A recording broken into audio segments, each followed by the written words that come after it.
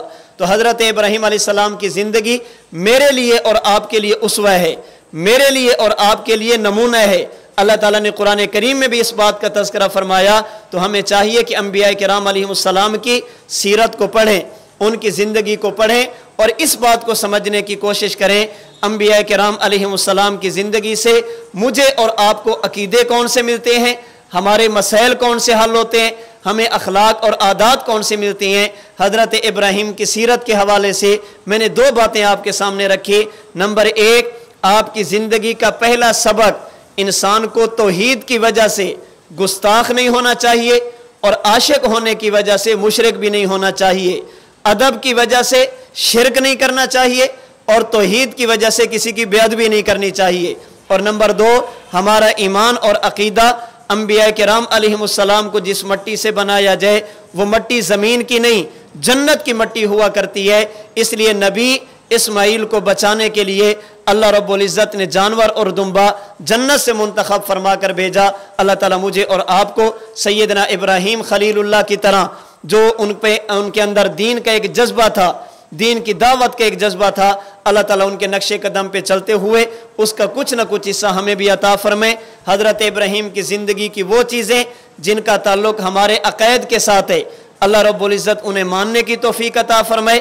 ہماری عبادات کے ساتھ ہے، اللہ ہمیں ان پر عمل کرنے کی توفیق عطا فرمائے۔ اگر ان کا تعلق اخلاق کے ساتھ ہے، اللہ تعالیٰ انہیں اپنانے کی توفیق عطا فرمائے۔ وآخر دعوانا ان الحمد للہ رب العالمین۔